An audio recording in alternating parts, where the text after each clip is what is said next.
Hello, wanderer of the night. Welcome back to the Midnight Explorer, where we journey through time's gentle corridors, uncovering stories that whisper rather than shout, that illuminate rather than dazzle. Tonight, pull your blanket a little closer, dim the lights, let the world outside fade into shadow. Because tonight, we're embarking on a journey that spans 10,000 years, crosses every continent, and winds through the very heart of human civilization itself.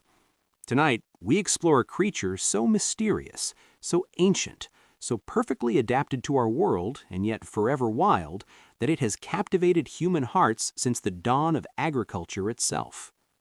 Tonight, we tell the story of the cat. Not just any story, mind you. This is the story of how a fierce desert hunter became the purring companion on your lap. How a solitary predator learned to live alongside humans without ever quite becoming domesticated. How an animal weighing no more than 10 pounds shaped the course of empires, religions, art, and human hearts across millennia. So settle in, breathe deeply, let your mind wander back through the centuries, through the shadows of history, to a time before cities, before kingdoms, before the written word itself. Close your eyes if you wish. Our story begins in silence, in stillness, in the golden sands of the ancient world. The fertile crescent of the ancient Near East, some 12,000 years ago. The last ice age is ending. Glaciers retreat like tired giants going home. The world warms, grasslands spread, and in the space between wild and tamed, something miraculous is happening. Humans are learning to farm. For hundreds of thousands of years, we wandered. We followed herds. We gathered what the earth offered freely. But now, for the first time, we're staying put. We're planting seeds. We're storing grain. We're building permanent homes. And with those stores of grain comes an unwanted visitor, the mouse. Mice pour into these early settlements like water finding cracks. They eat the grain. They spoil what they don't eat. They threaten the very survival of these fragile new communities. The farmers try everything. Better storage, guards, traps. Nothing works completely. But someone else has noticed the mice. Out in the desert, beyond the firelight of human camps, there prowls a small wildcat. Scientists will later call it Felis sylvestris libica, the African wildcat. It weighs perhaps 8 or 9 pounds. Its fur is sandy, striped with faint tabby markings that help it disappear into the landscape. Its ears are large, alert, constantly rotating to catch the whisper of prey. Its eyes shine golden in the moonlight. This cat is a perfect hunter, solitary, patient, ruthless in its efficiency. It can hear a mouse's heartbeat from several feet away. It can strike faster than the eye can follow. It needs no pack, no family group. It walks alone through the desert night, answerable to nothing but its own hunger. But tonight, this cat notices something. The edge of the human settlement isn't just full of mice, it's overflowing with them. More prey than the cat has ever seen in one place. More than it could possibly hunt in the wild. And so, cautiously, it approaches. The first humans to see this wildcat at the edge of their grain stores don't shoo it away. They're exhausted from trying to protect their harvest. They watch as the cat in a single night catches more mice than they could in a week. They watch as it returns the next night, and the next. Slowly, without formal agreement, without treaty or negotiation, a relationship begins to form. The cat doesn't need the humans, it never will, but it tolerates them. In exchange for access to the endless buffet of mice, it accepts proximity to these strange two-legged creatures. It doesn't let them touch it, not yet, but it stays, hunts, brings balance to these early farms. And the humans? They begin to leave scraps, a bit of fish, some leftover grain porridge. Not to domesticate the cat, they don't even think in those terms yet, but as a thank you, as an offering. As the beginning of something neither species quite understands. This is how it begins. Not with collars and pet doors, not with selective breeding or training, but with mutual benefit, with quiet coexistence, with a desert hunter deciding that life is easier near humans, and humans deciding that life is easier with cats around. But this is just the beginning, because what happens next will transform both species forever. Let us drift forward through time now. 1,000 years pass, then 2,000. The relationship between human and cat deepens, evolves, becomes something unprecedented in nature. And nowhere does this bond grow stronger than in the great civilization rising along the Nile, Egypt. Picture the Nile Delta around 3000 BCE. The river floods predictably each year, leaving behind rich, dark soil. The Egyptians have mastered agriculture on a scale never before seen. They grow wheat and barley in abundance. They build granaries that tower over the landscape. They're becoming wealthy, powerful. They're becoming the world's first true superpower. But with all this grain comes a problem the African wildcat's descendants are perfectly suited to solve. The Egyptians begin to actively encourage cats to live among them. They notice that homes with cats have fewer mice, fewer snakes, fewer scorpions. They notice that grain stores guarded by cats stay fresh longer. They begin to value these small hunters more and more. But something else is happening too, something subtle, something profound. The cats living closest to humans begin to change. Not dramatically, cats are too perfect already to need much improvement, but in small ways. The most tolerant cats, the ones comfortable being near people, have more kittens that survive. Those kittens inherit their parents' temperament. Generation by generation, century by century, cats become more social, more willing to be touched, more comfortable with human presence. This is evolution in real time, natural selection favoring traits that help cats thrive in the human world. But unlike dogs, who humans actively bred into hundreds of different forms, cats domesticate themselves. They choose which traits to keep. They remain fundamentally wild while learning to live among us. The Egyptians see something divine in this. Here is an animal that cannot be controlled, cannot be forced, cannot be truly tamed, yet chooses to stay. Here is a hunter so perfect it seems touched by the gods. Here is grace embodied, mystery made flesh. And so they begin to worship. The goddess Bastet emerges from Egyptian mythology like a cat from shadow. In early depictions, she appears as a fierce lioness, a warrior goddess, protector of the pharaoh, bringer of pestilence to Egypt's enemies. But as cats become more integrated into Egypt's daily life, Bastet's image softens. She becomes a cat-headed woman, serene and protective. She becomes the goddess of home, fertility, music, dance, joy. Her cult center at Bubastis becomes one of Egypt's most important religious sites. Hundreds of thousands of pilgrims travel there each year for her festival. They bring mummified cats as offerings. They commission bronze statues of cats to leave at her temple. They pray to her for protection, for children, for happiness. The Egyptians make it illegal to harm a cat. The penalty for killing one, even accidentally, is death. When a family cat dies, the entire household goes into mourning. They shave their eyebrows. They hold elaborate funerals.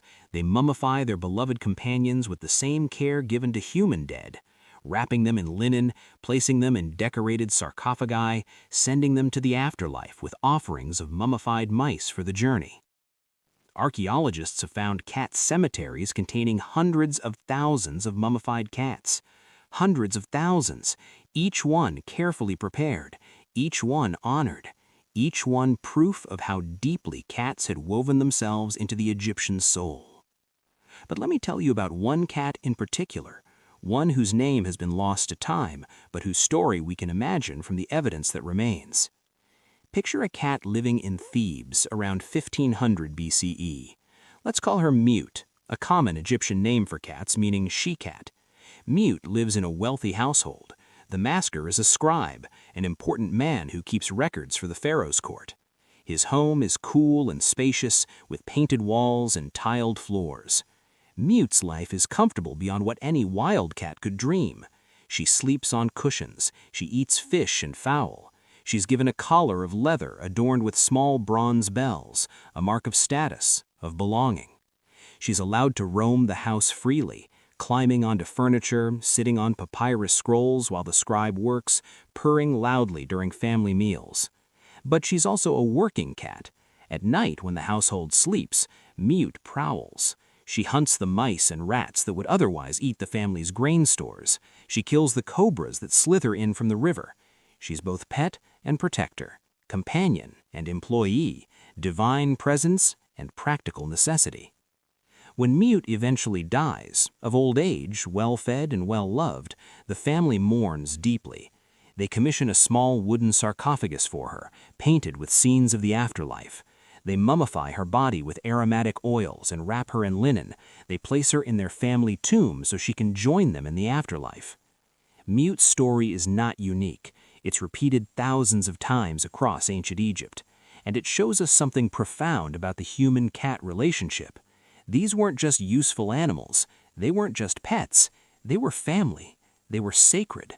They were proof that the divine could choose to dwell in the ordinary, that the wild could choose to stay, that love could exist between species. But Egypt's love affair with cats will have consequences that ripple across the ancient world, because while Egypt tries to keep its cats to itself, forbidding their export, making it illegal to take them abroad, cats, like all truly wild things, cannot be contained. Close your eyes now and imagine the ancient Mediterranean world. It's around 1000 BCE. Egypt is still powerful, but it's no longer alone. Phoenician traders sail from port to port. Greek city-states are rising. Rome is just beginning its long climb to dominance. And everywhere these ships go, cats follow. Perhaps a Phoenician merchant, taken by a cat's beauty, smuggles a few aboard his vessel. Perhaps Egyptian cats simply wander onto foreign ships docked at Alexandria. Perhaps traders, seeing how valuable cats are for protecting grain shipments, deliberately acquire them despite Egyptian law. However it happens, cats begin to spread. They arrive in Greece around 500 BCE. The Greeks already have ferrets and weasels for rodent control, but they're immediately captivated by these Egyptian imports. Cats are quieter, cleaner, more independent. They don't need training. They simply do what they do best. But more than that, the Greeks appreciate cats aesthetically. This is a culture that prizes symmetry, grace, proportion, and the cat embodies all these qualities. Greek artisans begin depicting cats in pottery and sculpture. Philosophers mention them in passing. Playwrights use them as metaphors for independence and self-sufficiency. Yet cats never quite achieve in Greece the divine status they held in Egypt. The Greeks admire cats, but they don't worship them. They're practical about cats, employing them for rodent control while appreciating their beauty. Then come the Romans. Rome's relationship with cats is, like Rome itself, complex and multifaceted. On the one hand, Romans appreciate cats' utility.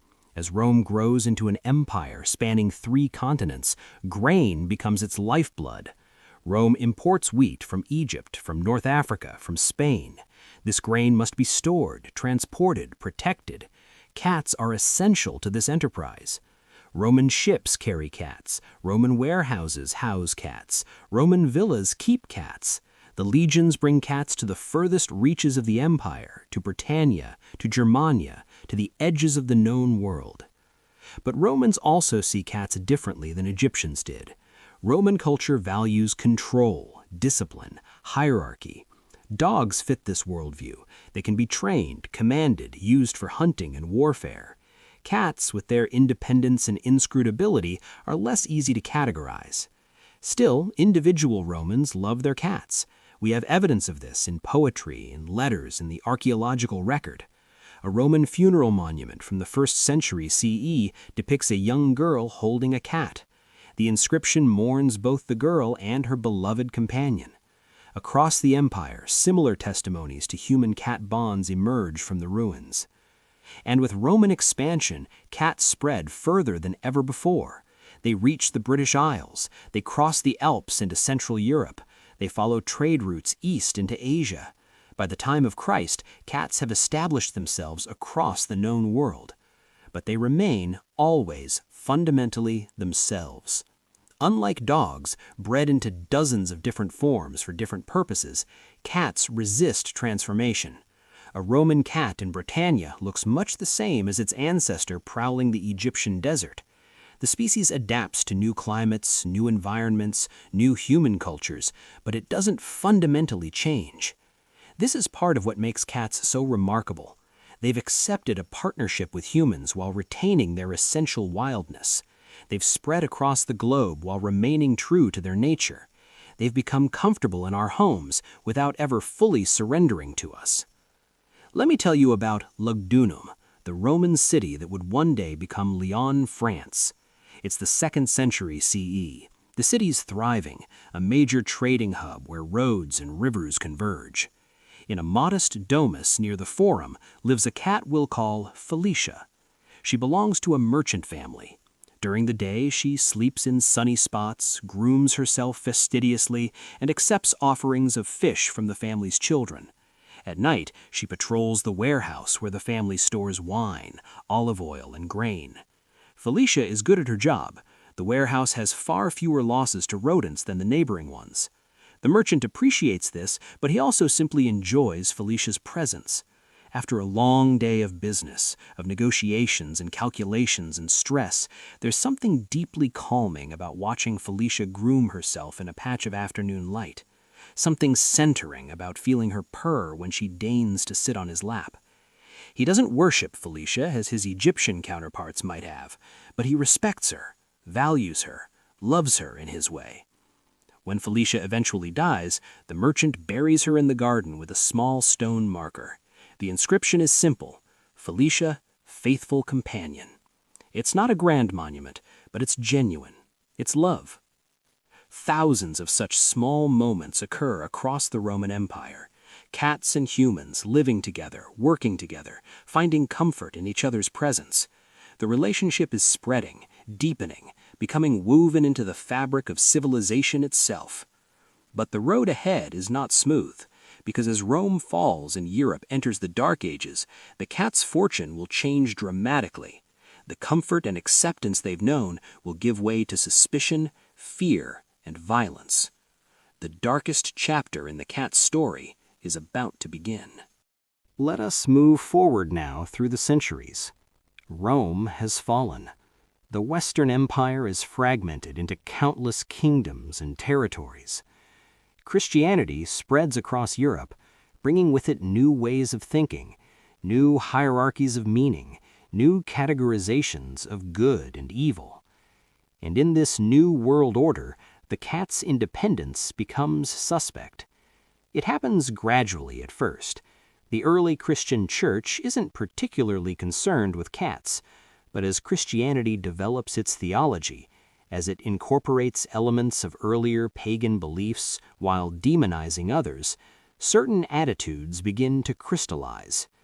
Here is an animal that cannot be controlled, an animal associated with the goddess religions Christianity is trying to supplant, an animal that hunts at night, that moves in shadow, that watches humans with inscrutable golden eyes, an animal that cannot be made to obey, that serves no master, that answers to nothing but its own nature.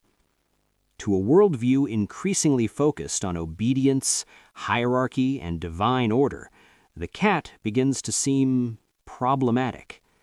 The association between cats and witchcraft doesn't happen overnight. It builds over centuries, piece by piece, like a terrible mosaic. Cats are nocturnal, and night is when evil works. Cats are associated with female deities, and the church is deeply patriarchal. Cats are independent, and independence, especially in women, is increasingly seen as rebellion against divine order. By the high Middle Ages, the connection is firmly established in the European mind. Cats, especially black cats, are the companions of witches. They're believed to be demons in animal form. They're said to be witches themselves, transformed by dark magic. They're accused of stealing babies' breath, spreading plague, serving Satan. The persecution that follows is horrific beyond measure. Imagine a small village in medieval France. The year is 1320. A woman lives alone at the village edge, a widow, an herbalist, someone who knows healing plants and old remedies. She keeps cats because they're company, because they keep her grain store free of mice, because she loves them. But to her neighbors, these cats are evidence of witchcraft. When a child falls ill, when a cow stops giving milk, when any misfortune befalls the village, they remember the old woman and her cats. They whisper, they suspect, they accuse. One night they come with torches. They seize the woman, they seize her cats. They burn them all together in the village square while the church bell tolls.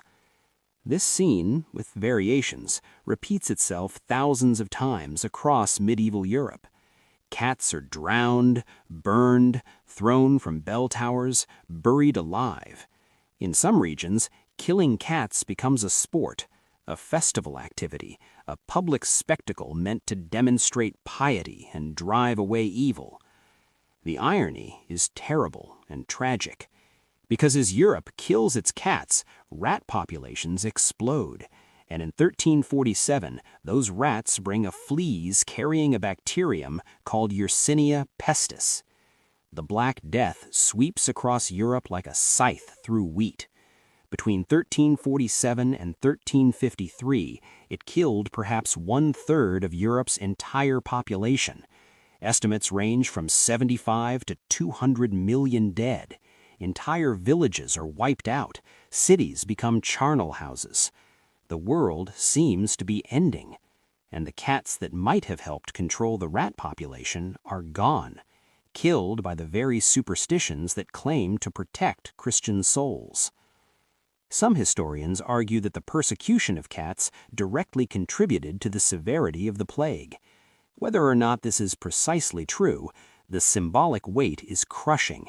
In trying to destroy what they saw as evil, medieval Europeans destroyed one of their best defenses against a real catastrophe. But even in these dark times, not everyone turns against cats. In the Islamic world, cats remain beloved.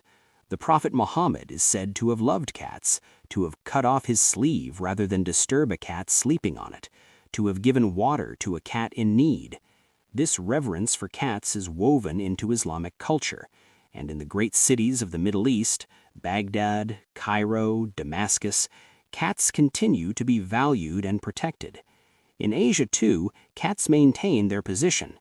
In Japan, they're celebrated in art and folklore.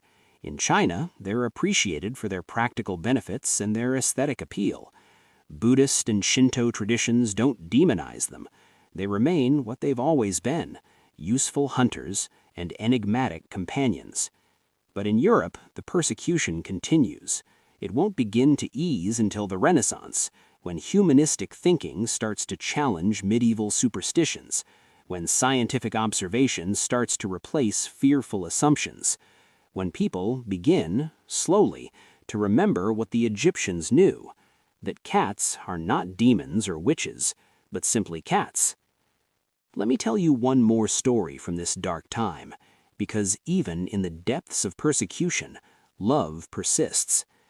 In a monastery in Bavaria, around 1450, lives a monk named Brother Friedrich. He's a scribe, spending his days copying manuscripts in the scriptorium. The work is painstaking, requiring perfect concentration and a steady hand.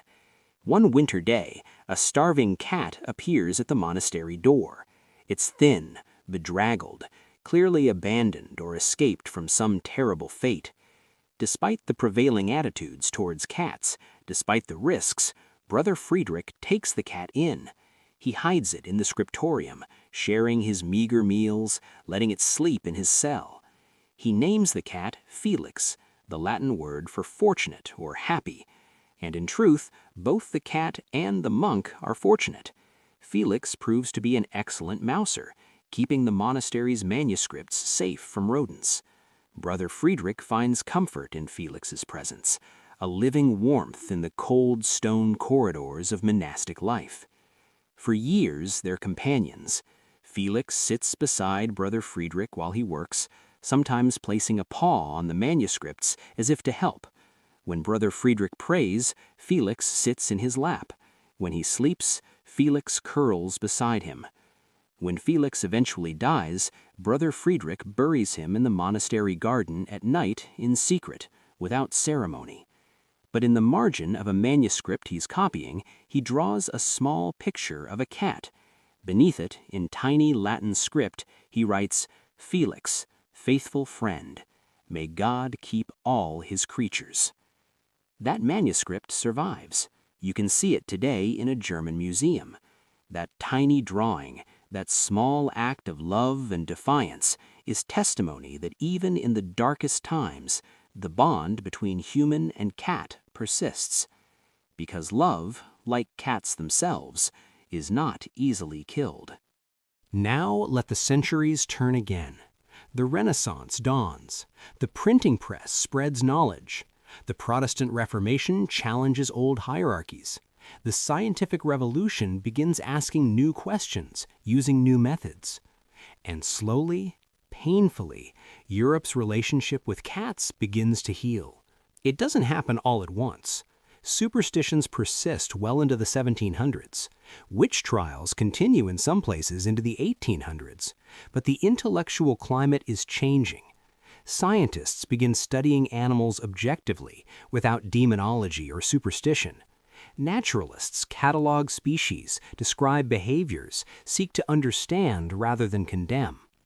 Cats begin appearing in art again, not as symbols of evil, but as subjects worthy of attention. Dutch Golden Age painters include cats in domestic scenes. French artists paint aristocratic ladies with cats in their laps. Cats are rediscovered as symbols of comfort, domesticity, grace. But the real transformation happens with urbanization. As Europe industrializes, as people move from countryside to city, as populations concentrate in unprecedented ways, rodent problems explode. The same rats that carried the Black Death are everywhere in cities. They contaminate food, spread disease, damage property. City dwellers desperately need rodent control. And suddenly, cats are respectable again. Not worshipped as in Egypt, not demonized as in medieval Europe, but appreciated, valued, welcomed back into human homes and hearts. The practical benefits cats provide become impossible to ignore. And as cats return to cities, people remember why they loved these animals in the first place. Because beyond their utility, cats offer something precious: companionship without demand, affection on their own terms, a living connection to the wild world right there in your home. The Victorian era sees a complete rehabilitation of the cat in Western culture. Queen Victoria herself keeps cats, setting a fashion among the upper classes. Cat fancy begins, the deliberate breeding of cats for specific traits, the formation of cat clubs, the hosting of cat shows.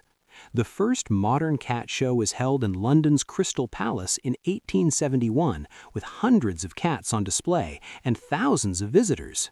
This is also when specific cat breeds begin to emerge. For thousands of years, cats have been largely uniform, short-haired, tabby-marked, medium-sized. But Victorian breeders begin experimenting, selecting for unusual traits. The Persian with its long, flowing coat, the Siamese with its distinctive color point pattern, the Russian blue with its silvery fur. Some of these breeds arise from natural populations in specific regions: the Norwegian forest cat, the Turkish Angora, the Japanese bobtail. Others are deliberately created through selective breeding, but all of them are still recognizably cats. Unlike dogs, which have been bred into forms as different as Great Danes and Chihuahuas, cats resist extreme modification. The basic template remains the same. Perhaps this is because cats domesticated themselves and we simply went along for the ride. Perhaps it's because the perfect hunter needs no improvement. Or perhaps it's because cats, in their essential stubbornness, simply won't let us change them too much. In America, cats follow colonists across the Atlantic. They arrive with the first European settlers, then spread westward with the pioneers. On farms and ranches, in frontier towns and mining camps, cats do what they've always done: hunt rodents, accept scraps, tolerate human presence while maintaining their independence. American attitudes toward cats mirror European ones, practical appreciation mixed with genuine affection. American writers begin featuring cats in their work. Mark Twain is famous for his love of cats. Ernest Hemingway keeps polydactyl cats at his home in Key West, a tradition that continues to this day. But I want to tell you about one particular cat in this era, a cat who becomes famous, who captures public imagination, who shows that the human-cat bond has fully healed. Her name is Félicité. The year is 1963, the place is France, and Félicité is about to become the first cat in space. The French space program is testing the effects of spaceflight on living creatures. They've launched rats and mice, monkeys and dogs. Now they want to launch a cat. They collect several cats from the streets of Paris, train them, or try to because cats don't train like dogs, and ultimately select Félicité for the mission. On October 18, 1963, Félicité rides a Voronic AG-1 rocket to an altitude of 157 kilometers. She experiences several minutes of weightlessness. Electrodes measure her vital signs, her brain activity, her physical responses to spaceflight. Then her capsule returns to Earth by parachute. Félicité survives. She's recovered healthy and apparently unbothered by her adventure. And she becomes briefly an international celebrity. Here is a Parisian street cat who's been to space and back. Here is proof that cats are as capable as any other creature of adapting to the extraordinary. The newspapers love her, children send her letters, she appears in stamps and newsreels. For a moment, the world celebrates this small cat's achievement. But then, as quickly as she rose to fame, Félicité disappears from public consciousness. She's euthanized a few months later so scientists can study her brain. No memorial marks her passing. For decades, her contribution to space exploration is forgotten. Until 2019, when a crowdfunding campaign raises money for a bronze statue of Félicité at the International Space University in Strasbourg, France. Finally, 56 years after her flight, she's remembered and honored. Why tell you about Félicité? Because her story encapsulates so much about humanity's relationship with cats. We use them for our purposes: rodent control, scientific research, companionship. We celebrate them when it suits us, forget them when it doesn't. But eventually, we remember. We build monuments. We honor their contribution to our lives. And through it all, cats remain cats. Félicité didn't want to go to space. She had no choice in the matter. But she survived it with the same resilience her ancestors showed in the Egyptian desert, in Roman warehouses, in medieval monasteries, in Victorian parlors. She adapted, endured, persisted, just like cats always have, just like they always will. Let us turn now from history to understanding. Because while humans have been living with cats for 10,000 years, we've only recently begun to truly understand them, to peer inside their minds, decode their behaviors, unravel the biological mysteries that make them what they are. Modern science reveals that cats are even more remarkable than the ancients imagined. Let's start with their senses, because a cat's perception of the world is profoundly different from our own. Vision first.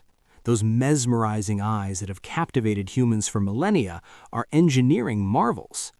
Cats see in the dark using a structure called the tapetum lucidum, a reflective layer behind the retina that bounces light back through the eye, effectively giving photoreceptors two chances to capture photons. This is why cat eyes glow in darkness, why they can hunt in conditions where humans are blind. But there's a trade-off. Cats see less detail than humans. They're somewhat nearsighted. Colors appear muted to them.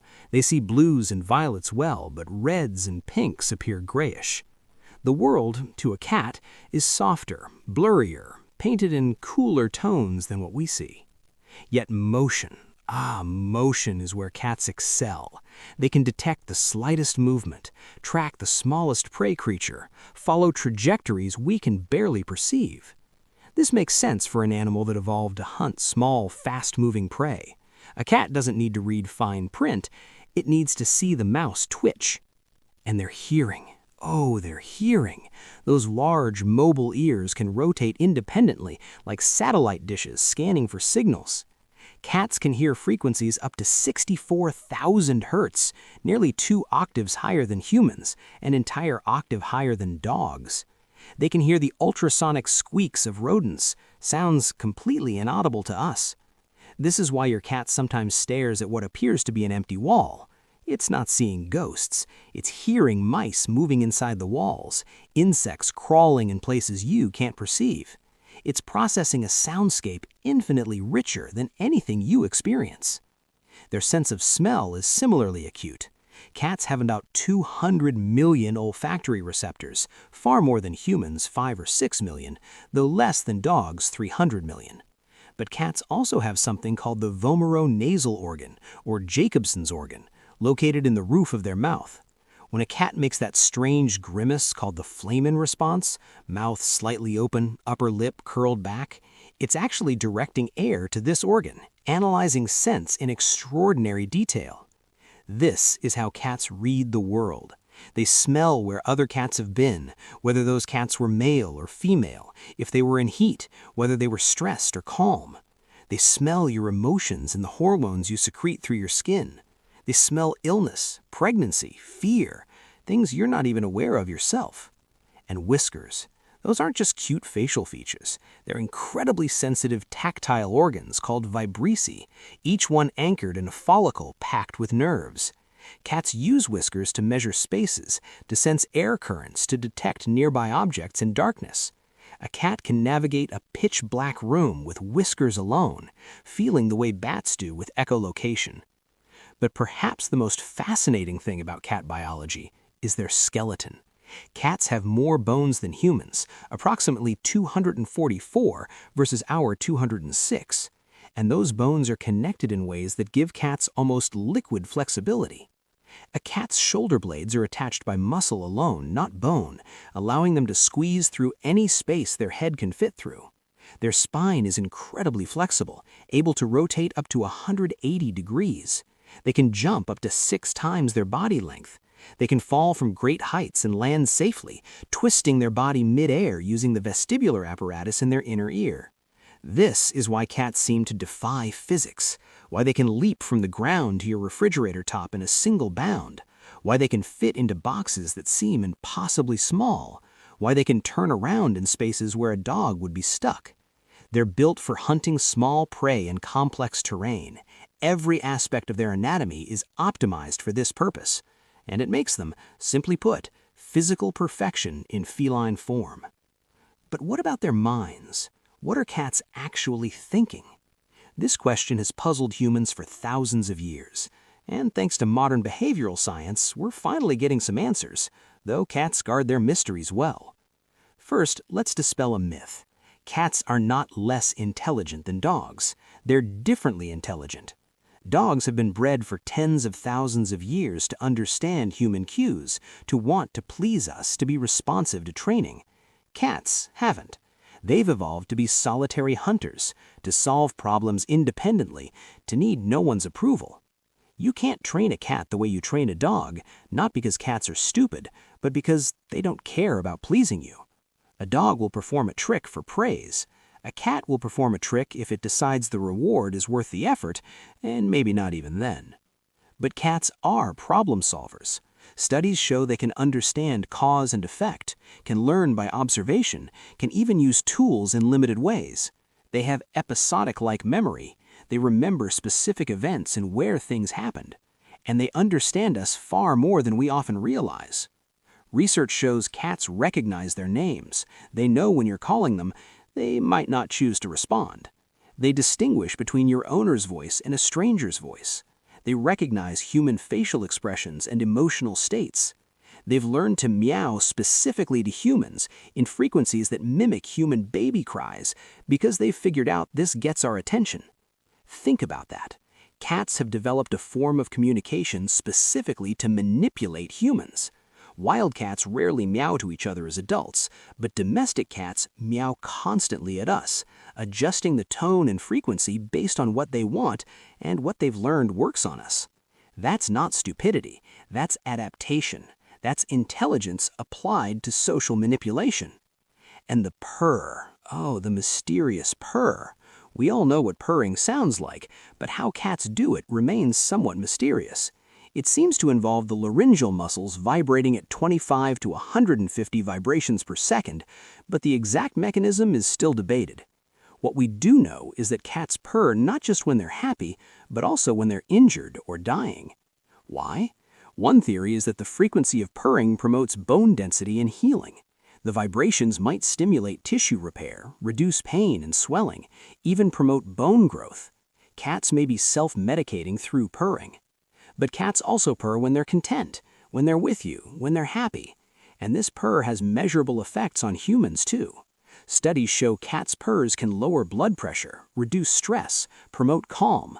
The frequency range of purring overlaps with the frequencies used in therapeutic medical treatments. So when your cat curls up on your lap and purrs, it's not just experiencing contentment, it's sharing it. It's creating a feedback loop of calm between you and it. It's doing what cats have done for thousands of years, being both wild and domestic, both separate and connected, both mysterious and comfortingly present. But let's go deeper. Beyond biology, beyond behavior, let's talk about the question that really matters. Do cats love us? It's a question humans have debated since the first wild cat accepted the first offering of fish 10,000 years ago. The ancient Egyptians believed their cats loved them. Medieval Europeans believed cats couldn't love, that they were demons incapable of true feeling. Victorian sentimentalists projected all sorts of emotions onto their cats. But what does science say? The answer is complex, like cats themselves. Cats form attachments. This has been proven in laboratory settings. When separated from their owners and then reunited, most cats show signs of what attachment researchers call secure attachment. They greet the owner, then go back to exploring, using the owner as a secure base. This is the same attachment pattern seen in dogs, in children, in all social mammals. But cats express this attachment differently than dogs do. Dogs are obvious. They wag, they jump, they cover you with kisses. Cats are subtle. A slow blink, a gentle head bump, simply being in the same room as you. These are how cats say, "I love you." Scientists call the slow blink a cat kiss. When a cat slowly closes its eyes at you, it's expressing trust and affection. It's saying, in cat language, "I feel safe with you." Try it yourself. Slow blink at your cat. Many cats will slow blink back, engaging in a silent conversation of affection. The head bump, or bunting, is even more significant. Cats have scent glands on their cheeks and forehead. When they rub against you, they're marking you with their scent, claiming you as part of their territory, their family group. It's an intimate gesture reserved for those the cat truly trusts. And presence, simply choosing to be near you, is perhaps the most significant sign of all. Remember, cats are solitary hunters by nature. They don't need social bonds to survive. When a cat chooses to sleep on your bed, to sit in the same room while you work, to follow you from room to room, it's making a choice. It could be anywhere. It chooses to be with you. This is how cats love. Not desperately like dogs, not needily, but freely, choosing intimacy while maintaining independence. It's a very particular kind of love, one that respects autonomy while still forging connection. And humans love cats in return, deeply and genuinely. Pet cats are found in approximately 1/3 of households worldwide. That's hundreds of millions of cats, each one bonded to humans who feed them, shelter them, worry about their health, mourn their deaths. Modern society treats cats in ways ancient Egyptians would recognize. We take them to veterinarians, investing enormous sums in their health care. We buy them toys, beds, specialized foods. We build entire infrastructures around their care. Cat hotels, cat cafes, cat behaviorists, cat social media accounts with millions of followers. We even change our behavior to accommodate them. Studies show that cat owners learn to recognize their cat's individual meows, to understand what each vocalization means. We adjust our schedules around their feeding times. We arrange our furniture to give them climbing space. We leave doors ajar because we know they like to have escape routes. Why? Why do we do all this for an animal that never fully domesticated, that could survive without us, that often seems indifferent to our presence? Because the cat offers something rare and precious, a relationship based not on dominance or dependency, but on mutual choice. A cat doesn't need you the way a dog does. It doesn't obey commands. It doesn't exist to please you, but it chooses to stay. It chooses to share its life with yours. And that choice, freely made, is worth everything. Let me tell you about a woman I knew, though I'll change her name to protect her privacy. Let's call her Sarah. Sarah lived alone in a small apartment in a big city. She worked long hours at a stressful job. She had friends, family, a full life, but she also struggled with anxiety and occasional depression. One day, a stray cat appeared in the alley behind her building. It was thin, wary, clearly feral. Sarah started leaving food out. The cat ate but wouldn't come close. This continued for weeks. Sarah would sit on her back steps in the evening, reading, and the cat would watch from a distance. Gradually, imperceptibly, the distance shrank. One evening, the cat sat on the step below Sarah, then another evening beside her. Then, one night, when Sarah was having a particularly bad day, when anxiety had her chest tight and her thoughts spiraling, the cat jumped into her lap. It stayed there for a half hour, and Sarah felt something in her chest unclench, felt her breathing slow, felt the anxiety recede like a tide going out. The cat, Sarah named her Luna, never fully lost her wariness. She'd hiss at strangers, she'd hide when Sarah had visitors, but with Sarah, in quiet moments, she was affectionate. She'd curl up beside Sarah while Sarah worked. She'd sleep on Sarah's bed. She'd head bump Sarah's hand when Sarah was sad. Did Luna love Sarah? By any measurable standard, yes. Luna chose to stay when she could have left. Luna sought out Sarah's presence. Luna offered comfort when Sarah needed it. Did Luna save Sarah's life? That's too dramatic. But Luna made Sarah's life better, measurably, consistently. Luna gave Sarah something to care for beyond herself. Luna provided companionship without judgment, affection without demand. And when Luna died years later, of old age, Sarah mourned her deeply and genuinely. She took a day off work. She cried. She buried Luna in a pet cemetery and bought a small headstone. She kept photos of Luna on her phone, on her desk. She did, in other words, exactly what the ancient Egyptians would have done, what Brother Friedrich did in his medieval monastery, what countless cat lovers have done across 10,000 years of shared history. Because that's what cats inspire in us. Love. Real, deep, abiding love. Not because they're useful, though they are, not because they're beautiful, though they are, but because they're themselves, because they're cats. Independent, mysterious, wild, yet choosing to share our homes and our lives. And now we arrive in the present day, the world of 2026, where cats have achieved a status unprecedented in their long history with humans. There are an estimated 600 million cats in the world today. About 200 million are pets, living in homes, cared for by humans who love them. The other 400 million are feral or stray, living on the edges of human civilization, just as their ancestors did 10,000 years ago. Cats have colonized every continent except Antarctica. They live in deserts and rainforests, in cities and on remote islands, in penthouses and in alleys. They've adapted to every climate, every human culture, every ecological niche where small prey exists. In fact, cats have become so successful that they've created an ecological problem. On islands where cats have been introduced, where no natural predators exist for them, and where prey species evolved without any defense against feline hunters, cats have driven dozens of species to extinction. The Stevens Island wren, the Guadalupe storm petrel, the Caribbean monk seal, all gone in part due to cats. This is a sobering reality. The same predatory perfection that made cats useful to humans makes them devastating to wildlife.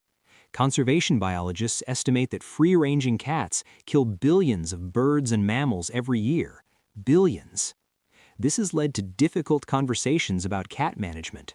Should outdoor cats be kept inside? Should feral populations be controlled?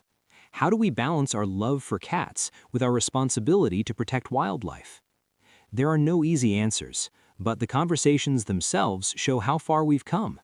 We're trying to understand cats' impact, to manage their populations responsibly, to find ways to let cats be cats while protecting vulnerable species. Some solutions are emerging. Trap, neuter, return programs humanely reduce feral populations without killing. Catios, enclosed outdoor spaces, let pet cats experience the outdoors without hunting wildlife. Education campaigns encourage cat owners to keep pets inside, especially during dawn and dusk when wild prey is most active. It's a work in progress, but it shows that our relationship with cats continues to evolve. Meanwhile, in our homes, cats have become more important to us than ever. The internet has amplified cat culture exponentially. Funny cat videos attract billions of views. Instagram accounts featuring photogenic cats have millions of followers. Cat memes are a universal language, crossing cultural and linguistic boundaries. Grumpy Cat, Lil Bub, Maru the box-loving cat, these felines have achieved global celebrity that would have baffled even the Egyptians. Why are cats so popular online? Partly because they're photogenic, those expressive faces, those graceful movements.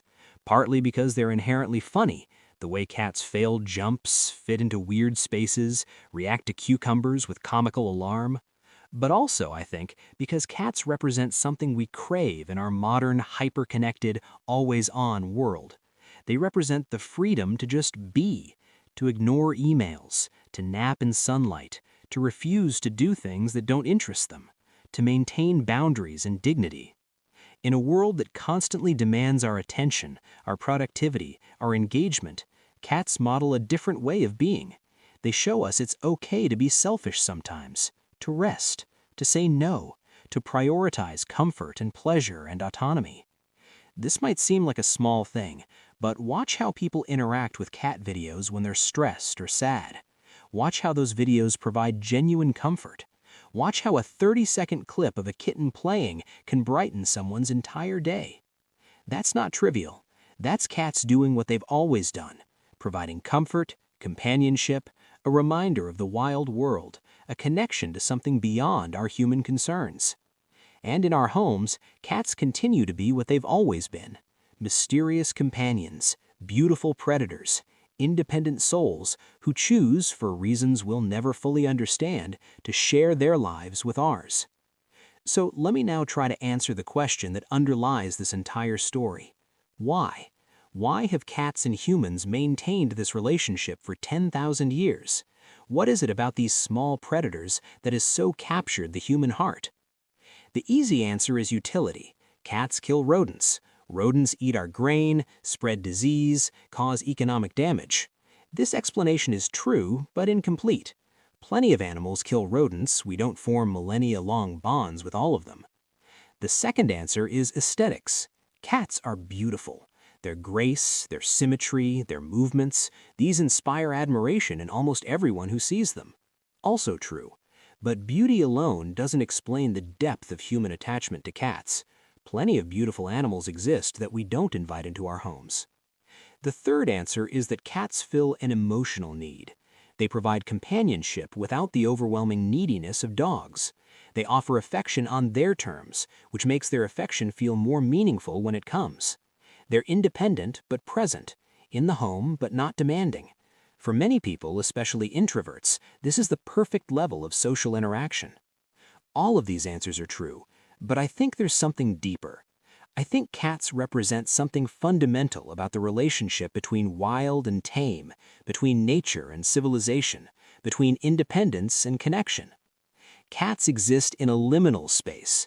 They're domestic, but not domesticated. They live in our homes, but could survive outside them. They accept our care, but don't need our approval. They're predators who sleep in our beds, wild animals who purr in our laps. This in-between space is deeply compelling to humans. We spend our lives navigating similar tensions. We live in civilization but crave nature. We need community but value autonomy. We want connection but also freedom. Cats model a way of being that balances these opposites.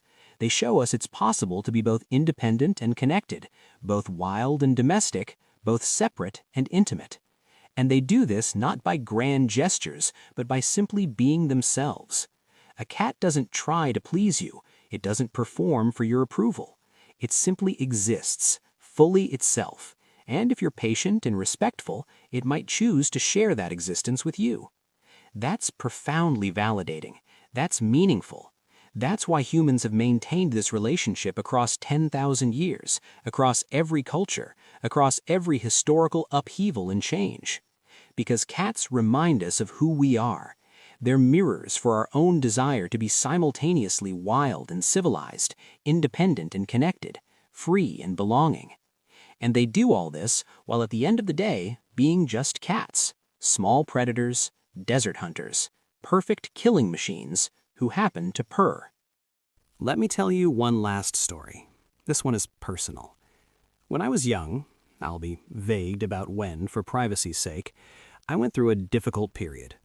Without going into detail, I was isolated, sad, struggling to find meaning or connection.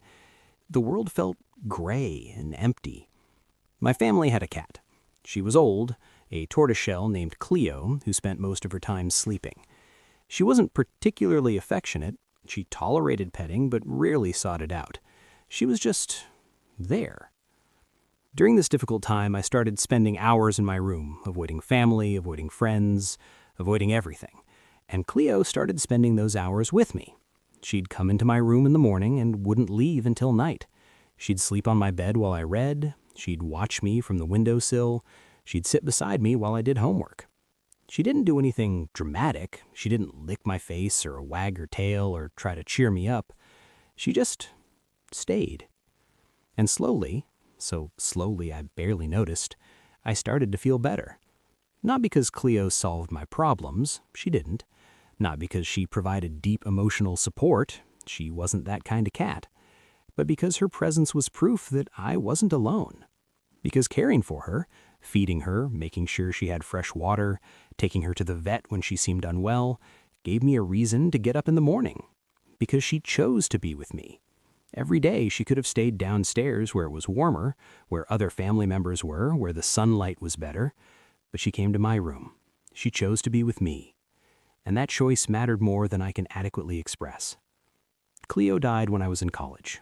She was 18, ancient for a cat. My family called to tell me.